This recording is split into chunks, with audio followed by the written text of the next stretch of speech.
Hello and welcome back to my channel. Today we are doing something really exciting that honestly I cannot wait for, and that is that we are doing my 26 books in 2026 challenge, and we are also going to be creating a journal spread. I am honestly so excited. I even got a new journal especially for this. But before we get into it, if you wouldn't mind, please can you press that subscribe button and the notification bell so you get notified every time I upload, and you can join the amazing community that we have here on YouTube. My main reasoning for wanting to do the 26 in 2026 challenge is that I've seen many people do this over the past few years, and I really like the idea of trying to focus on my TBR. It's been something I've been trying to do for a really long time because my TBR was absolutely massive and still is, because I have so many subscriptions and so many pre-orders that are still coming in even to this day. My main focus for 2026 is going to be to try and get my TBR down. My physical TBR is currently 131 books. Some of that TBR I bought in 2022. I did recently go through and I unhauled anything that I didn't like the sound of, but I still have a lot of romance books on my TBR. My aim for those is going to be to try and read them and get them out of the way, and then sell anything on that I don't want to keep, because again, I really only want to keep books that I absolutely love and I think are so stunning. After that, we are primarily going to be reading romance on Kindle, and I won't be purchasing the book unless it's an author I absolutely love or a series that I'm obsessed with. Then we will have my fantasy TBR to go through. That is where the majority of the books kind of sit, because again, I have a Fairyloot subscription. I now actually get 3 Fairyloot books per month. I also have an Illuma crate, but I skip that quite a bit. And obviously we have Waterstones exclusive pre-orders, etc, etc. So the TBR can get kind of out of hand very easily. I do want to get into that more intentional book buying era that I've kind of shifted towards the end of this year and continue that into 2026. So this challenge is going to kind of assist with that, but also it's going to focus on reading books that I really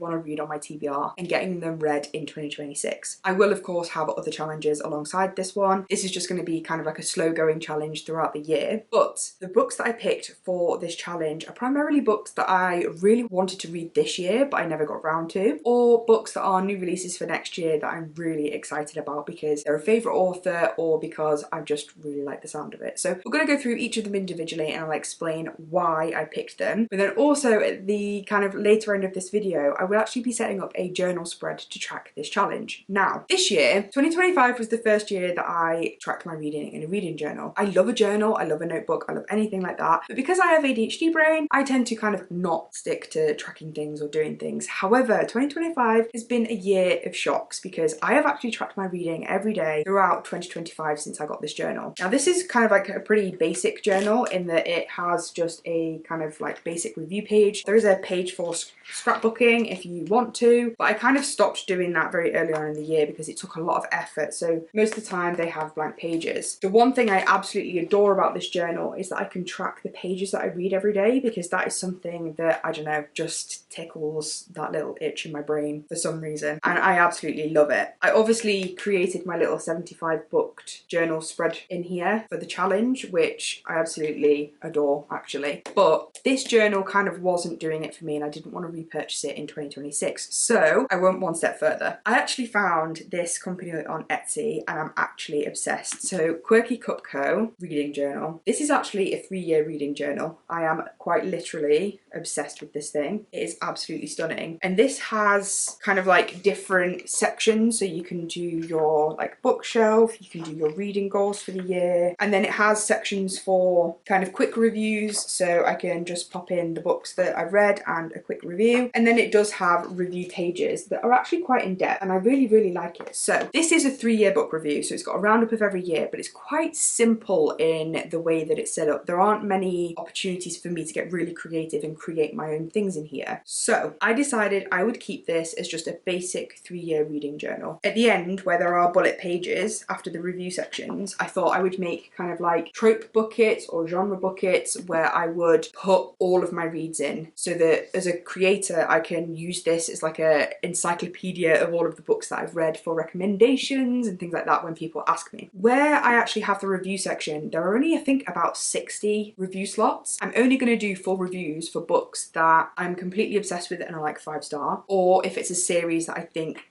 I'm just obsessed with. So that's where we're going to do full reviews for that, and the back pages I'm going to kind of track every single book that I've read, so that it's basically going to be like my little will know all book knowledge for the 3 years so that I can create videos. But we've not got space to put kind of exciting challenges and things like that in here. So when I went to Page and Word, the UK's first indie fantasy bookshop, oh my god, let me see that again. It's the UK's first indie fantasy bookshop. They actually stock Quirky Cupco, and I could not believe it. And so I picked up another journal.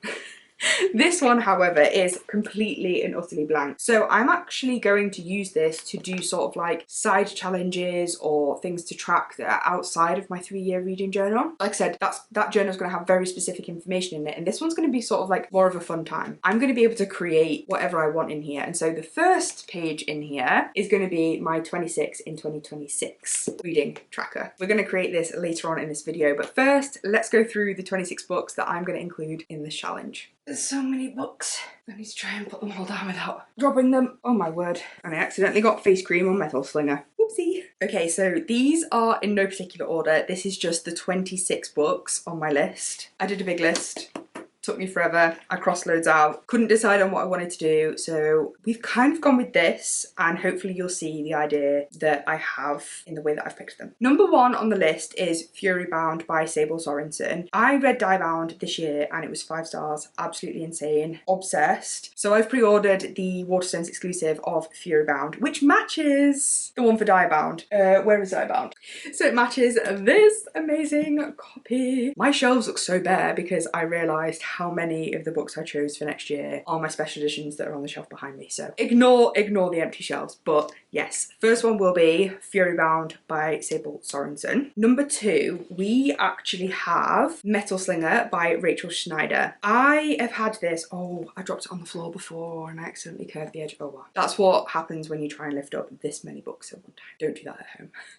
So Rachel Schneider is bringing out the second book to this in 2026, which is Light Wielder. I have pre-ordered Light Wielder. I pre-ordered the Waterstones exclusive so that it matches this copy. I actually prefer this to the Fairy Loot one, unpopular opinion potentially. I was originally going to put Light Wielder on my 26 and 2026, but one of the things that I thought is that a lot of the books that are coming out next year are second or third books in a series, but I've not yet read the first or the second or whatever it may be, and I didn't want to put pressure on myself to have to read more than the 26 books. So if a book that comes out next year has a first in the series I haven't read yet, I put that one on the list. I potentially could get to Light Wielder next year, but I didn't want to put that additional pressure on myself. And also I didn't want to, if I didn't enjoy the first book, I didn't want to feel like I had to read the others, otherwise I would fail the challenge. So yeah, I just decided to stick the first ones on there only. Metal Slinger, heard amazing things about this. Was actually on my TBR for this month, but I've kind of thrown that out the window because I'm obsessed with Zodiac Academy at the moment. Book number 3 is one that everybody is talking about at the moment, and that is On Wings of Blood by Briar Berlin, is it? And there's, is it the one that burns is currently out and the third one is due out next year. My lovely friend Shez, she has the US exclusive edition of On Wings of Blood, which she's going to save for me so that I can get after the 75 book challenge. So yes, that is going to be on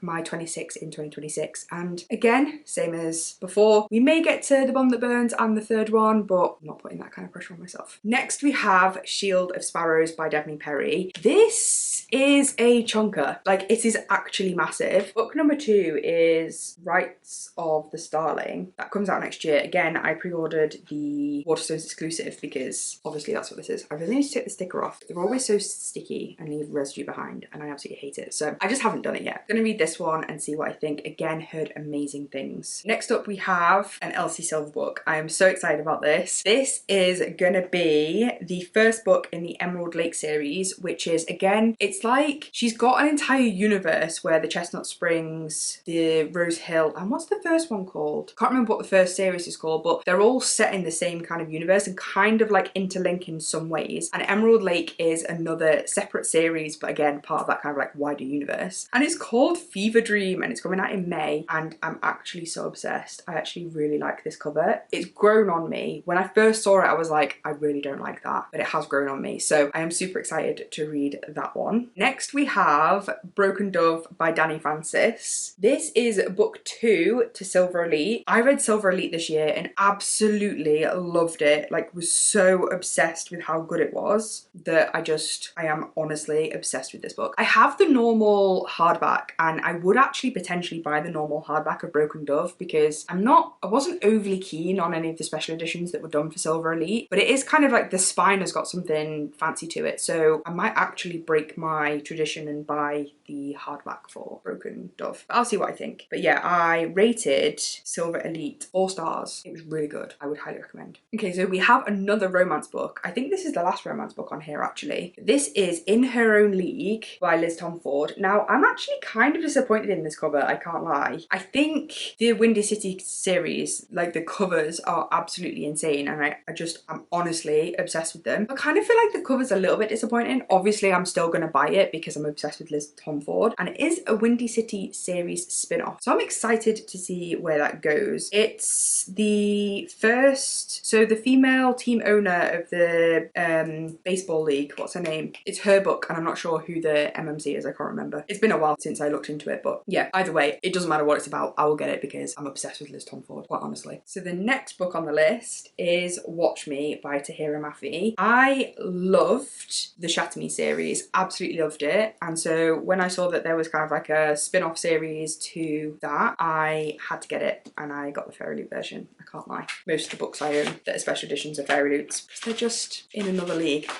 Unless sometimes like they do some that I really don't like Metal Slinger for example. But yeah, Watch Me, I really do need to get to this, but I mainly put it on there because the second book, which is Release Me, is due out next year in April, I believe. So I thought I could try and get this and maybe Release Me done. The only bad thing about this challenge is that I'm going to be starting loads of series before the whole series is out. I kind of hate doing that, but because I have so many Fairy Loots and stuff and I really want to read them, I feel like I have to. Do you know what I mean? It's like a whole catch-22 and I never know what the right or wrong thing to do is, to be quite honest. Book number 9 on the list is actually A War of Wyverns by S.F. Williamson. This is the second book to A Language of Dragons, which I read this year and I was pleasantly surprised at how much I enjoyed it. It was really unique in its concept and I actually rated it 4 stars. It was really good. Again, I don't have a special edition of A Language of Dragons. I know Fairy Loot have just done a War of Wyverns one, but I really didn't like it, so I didn't get it. I'm not sure if I'm going to get this book in physical or not. We'll see what happens. But that is book number 9 on our 26 in 2026. Book number 10 is actually a book that me and Delinka randomly found last weekend when she was here and we were talking about which books I was going to add to the list, and we were checking this random website that had a load of special editions that were going to be released over the next few months, and one of them was this Dragon Cursed one by Elise Cover, and I've literally not heard anybody talk about it, but when I read the blurb it sounded so good, like so good. From what I can see, there aren't any special editions available for this book in the UK at the moment, only in the US, so I'm probably going to end up reading it on my Kindle, but it honestly sounded so good. That's definitely one I want to read. This next one is actually Bloodsinger by Juliet Cross, which is book 2 to Firebird. So obviously the one going on our list is Firebird, not Bloodsinger, but again it's one where I'm going to try and do both, but we'll see how I get on with this one. Again, I have the Fairy Loot of this and it's honestly incredible and I'm really hoping that they come out with a Fairy Loot for Bloodsinger because absolutely stunning. But yes, so Firebird is going on the list unofficially. All of the second and thirds are unofficially going on. Oh, I feel like I'm setting myself up for failure here, but I'm just so excited about all of these. I have heard some amazing things about this book and quite honestly, I need to read it because it's quite stunning. Even if I hate this book, it will be staying on my shelf because I just can't. I just can't part with this. It is honestly, it's just so pretty. Okay, this next one is Dagger and the Flame. I actually recently purchased this Fairy Loot edition because I had the normal hardback and I needed this. I still actually have the normal hardback because I put it on Vinted and no one's bought it off me yet, but I am only going to keep this one copy. I may have also bought the Rebel and Rose Fairy Loot edition, which is why I bought this one off Vinted, but I really need to read this one. So this is the one that's going to go on, but obviously unofficially as per bloody usual. The second one will probably end up being read potentially next year too. I've heard amazing things. This is like a YA fantasy and oh, it just sounds so good, like so good. It's all like cloak and dagger and oh, honestly, cannot wait for this one. I feel like I'm saying that for all of them, but honestly honestly, it's just true. The Night in the Moth. I've had this for so long and I really need to read it. And I've also just seen that the second one, which is The Knave and the Moon, is coming out in September next year. So yeah, we need to read this. I've heard a lot of people say really good things about it, but again, as per usual, I know nothing about it. Absolutely nothing about what it entails, like what's within it. I feel like it's like quite gothic like, which tends to be kind of similar to all of the other books that she's written. And I say that, I think she's only written the One Dark Window and Two Twisted Crowns duology, the Shepherd King duology, which was very gothic as well. So I feel like maybe that's just her style of writing. Again, I have no idea if that's true or not because I've not read it and I've not even read the blurb. Like, I literally know nothing about it. That's one thing that I want to try and do in 2026 actually, is that I want to stop buying books just because people say that they're good, and I want to start really reading the blurb and seeing if a book is for me before I purchase it. Obviously the books that come in my Fairy Loot subscription, I will always get them and I will give them a go, and then if I don't like them I will sell them. But in terms of like other books that I just randomly purchase myself, I want to try and be more intentional with what I buy. Next we have The Thorn Queen by Sasha Payton Smith, which is the second book to The Rose Bargain, which I have here. Again, I have the absolutely stunning Fairy Loot version. I really enjoyed that. It was kind of a little bit different. It kind of felt like Regency era romantasy. I don't know, I really liked it. It kind of gave like fantasy Bridgerton vibes, which I'm here for. I definitely want to read the second one because I really enjoyed the first, and again, I feel so good for the ones where I've actually read the first book and I'm picking the second one. I'm hoping that my 27 in 2027 might look a little bit more like that because I'll have actually read the books that I own. We shall see. The next one is actually Crescent City. I've had Crescent City for the longest time. I actually have all three. Again, I'm only going to put the first on the reading challenge just in case. I do really need to read the series. I've heard very mixed things about it, but I think it might be for me because it's more of like a modern fantasy, which is something that I do enjoy. These are huge though. I don't know how long it's going to take me to get through them. I am intrigued to give them a read. I do enjoy Sarah J Maas. I prefer Akhtar over Tog personally. Yeah, I'm kind of scared but intrigued to go into this series, to be quite honest. Another one that I have in paperback is This Woven Kingdom by Tahira Mafi. Again, I have heard absolutely amazing things about this. In fact, so many people have raved about this being her best series, yet I haven't read it yet. So I need to rectify that. I do actually have the first three books in the series. I know that is it Every Spiral of Fate came out this year, so I am waiting for that to come out on paperback before I purchase it. But I would really like to read the series, and again, they're quite short, so I feel like in comparison to some of the others, it wouldn't take that long for me to actually read these. I definitely want to get these read next year if I can. Next, we actually have Twin Crowns. This is a series that I've had for the longest time, and I actually have the paperback versions of these as well as these amazing Fairy Loot ones. And I feel like, especially because I have both versions of the series, like I have two forms of the book, I should really give this a go. I'm gonna attempt to try and get through this series next year if I can. Again, we're gonna read the first book and see what we think, because if we don't like the first book, we're not gonna read the rest, I think. I don't know if I'd read these stunning editions or if I'd probably read the paperbacks, to be fair.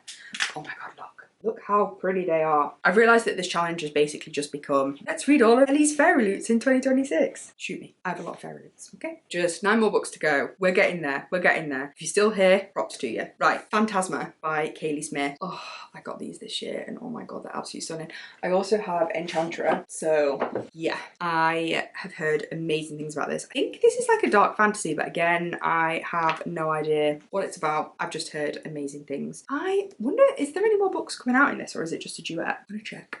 So right, this is the Wicked Games series and it has 2 main books, which is Phantasma and Enchantra. These are described as interconnected standalone novels within the series. Some sources mention additional books that they're often part of a different series by the author, such as Witch's Dice or Such Wicked Things, but are not part of the Wicked Games series. So from the sounds of it, they're 2 interconnected standalones, Phantasma and Enchantra. If someone can confirm that for me in the comments, I would really appreciate that, because that would make things a lot easier for me if this technically isn't starting another series, because I can read Phantasma and then read Enchantra at a later date if I don't get around to it. Again, another way to take the pressure off, which we love. Immortal Consequences by Ivy Marie. This I think is possibly one of the most stunning books that I own, and I'm absolutely obsessed with it. But I'm even more obsessed with it because it's actually a dark academia and it's book 1 in a duology. So I know that if another book comes out, it will be the conclusion. I'm not sure when the second book is going to come out, but if it ends up being next year, what I'm going to try and do with all of these books is try and time reading the first one when the second one is due out, or third, or wherever I am in the series. If it's in 2027, I might try and read this towards the back end of 2026, just so that I've not got too much time between this one and the second one if it is a duology. So yeah, I'm really excited about this. I love dark academia and I don't think I read anywhere near enough of it. I realised this year that I loved it when I read Blood Over Bright Haven. Oh, honestly obsessed with that book. So yeah, I am super excited to read this one. I actually think that this next book might be the only standalone I have on this entire list, which is a little bit worrying for me. But we're going to try and read Gifted and Talented by Olivia Blake. Again, this should have been on my TBR for this month, but because Zodiac took over my life, I haven't read it yet, and I do really want to read it because I read the blurb as part of my TBR video, and honestly, this sounds so good. So I'm really excited to read this. And if I like Olivia Blake, then it means that I've got a new author that I can potentially buy more books or read more books from. And if they're all standalones, that suits me amazingly, perfectly. Love that for me. Yes, we're going to read this, see what we think. Next we have Rose in Chains by Julie Soto. This is actually going to be a trilogy, I think, and the second one is expected for release in December next year. So again, I'm probably going to read this one towards the back end of the year. I do need to kind of like organise the dates that the second books are going to be released so I can maybe kind of figure out when I'm going to read them all, or whether I just don't plan that far ahead and just read whatever I feel like. I'm not quite sure what I'm going to do yet. This is the Waterstones exclusive because this was actually the one that I preferred the most out of all of the special editions that were released for this book. So I'll try and get a matching copy for the second one. This is a Dramini fanfic republished, so it's a bit like Alchemized. It has no remnants of the original story because obviously you can't do that for copyright reasons. So it's a completely original story that's been released off the back of a fanfic that she created, I believe. I think there's been quite a lot of controversy around Dramini fanfics, but I try and stay out of the politics of books because I just read a book that I like and keep it at that. But yeah, we've got Rose in Chains. Next we have The Irresistible Urge to Fall for Your Enemy, which again, similar to Rose in Chains, same concept. This was a Dramini fanfic that was republished, or was published as a completely original story, and I'm obsessed with this edition, I can't lie. This is the Illumicrate edition. It's got like a completely clear dust jacket, which is just absolutely incredible, and I think it's such a cool concept, and I really hope that when the second one comes out, Illumicrate do a version of it like this, because that would just be insane. I think the second book is due out in July of next year. It's The Exquisite Torment of Loving Your Enemy. I'm really hoping that they do this style so that I can get a matching one. I've heard so many good things about so many of the Dramini fanfics that have been kind of like traditionally published as original stories, and I'm really excited to read them. Next we have The Thorn Season by Kira Azar. This was a recent fairy loot and I actually have not heard many things about this, but it just looked so good whenever I saw it, and honestly, I am honestly just absolutely obsessed with this version from Fairy Loot. It's absolutely stunning, and again, the reason I want to read so many of my fairies is so that I can decide whether I want to keep or sell them depending on whether I absolutely love them or not. This is actually the first book in a trilogy. I haven't seen whether there is going to be book 2 released in 2026 or not, but obviously I will do that research before I decide when to read any of these books. But I'm intrigued by this one, very intrigued. The back says, I committed my second treasonous act of the day and reached for my spectre. It reeled out of me like a thread from an internal skein, and I exhaled as the ever-present tightness eased within me. Apparently it's like kind of like political intrigue. I don't know, it's like wielders, oh, shimmering tendril, gentle coil, I don't know, it just sounds good. Oh my god. An inexorable rope that will kill a man before he knows it's around his neck. I mean, sounds dangerous.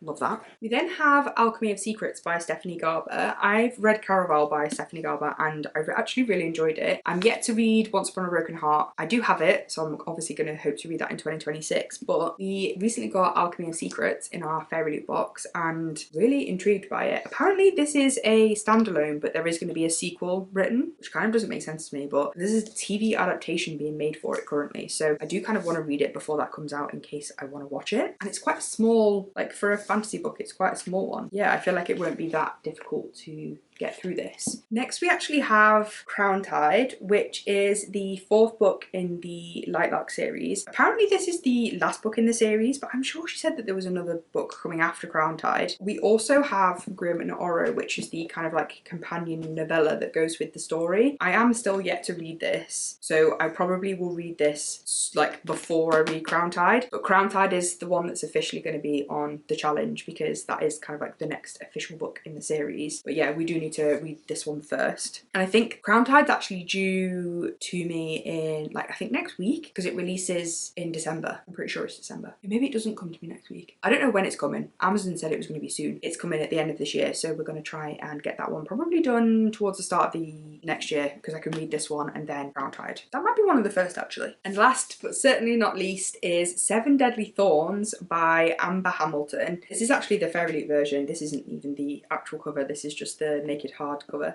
This is what I display. This is the dust jacket for it. But this is actually a Dark Academia, which is a standalone, but it wraps up in a way where there could be additional books maybe in the future. I'm kind of excited. I didn't realise that this was a kind of standalone and Alchemy of Secrets wasn't either. I thought they were both part of series, but that makes it even more exciting for me. And it's kind of small. Again, will be a nice quick read. This, honestly, this book is just absolutely stunning. I've realised that this video has literally just been me showing you my fairy loots for the last however long I've been doing this, but yeah, sorry, I didn't intend for this chatty part to take quite as long as it has. I didn't realise I had quite so much to say. We have now finished talking about each of the books. Those are my 26 in 2026, but now is the exciting part because we are going to make a journal spread in my journal for these books. Let's go on with it. It's time to do the actual journal spread. Now, my new HP Sprocket printer was delivered and I've been able to print out the book covers for every single book on my 26 in 2026. And to be fair, I'm actually quite impressed with them. They've come out quite well. I've done all 26 here. I've also kind of started to select some of the washi tapes, some of kind of like the little bits and bobs that I'm going to be using, and then I have a whole host of stickers. So we're going for sort of like a floral pink theme. So that's kind of the general theme that we're going for. What I've also done is I've actually started sketching out what I want the spread to look like. So I'm going to attempt a Dutch door and we will see how it goes, but it's going to be across 4 pages. Annoyingly, 26 does not go into an even number. So this page has 8 and the rest have 6 on, but we're going to see what happens. This is my first time creating a full-on journal spread, so we're going to see what it ends up like. Hopefully it'll be decent, but we'll give it a go. So I'm gonna start by going around the windows and cutting the Dutch door and sorting that, and then I'm gonna do the decoration and the title last because that kind of intimidates me a little bit. I'm just gonna crack on. I am gonna be listening to my audiobook whilst I'm doing this, so I will cover this with some music. Let's see how we get on.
Annoyingly, my camera cut out midway through me doing my journal. However, I have finished it and I want to show you the final result because I'm actually so made up with it. So this is the front of the journal, and then the first page. So it is my 26 in 2026. I've got this cute little like title with this like flowery, butterfly-y design because I'm just obsessed. And then I have the books there. I actually created a Dutch door so that this is the second half of the books and you can still see the title. And then there was a little bit of blank space here because 26 does not divide into an even number, which was really annoying for me. I created this kind of like little corner, which again with the Dutch door, you can see on both of them. So that is my 26 in 2026 spread. I think what I'm actually going to do is the space under each of them. So I think I'm going to get a 5-star stamp and I'm going to put stars underneath, and then as I've read each one of them I'll actually fill in my star rating and then maybe the month that I read it is what I'm thinking. We shall see what ends up happening. That is the finished spread, so let me know what you think. I'm actually so like happy with it and kind of like proud of myself that it's my first one in the journal. If you got to this point of the video, make sure to leave me a comment with a butterfly emoji. I'm pretty sure there's a blue butterfly, and if there is, that one. But if there isn't, just any butterfly will do. But thank you guys so much for watching. I hope you enjoyed and I shall see you in the next one. Bye!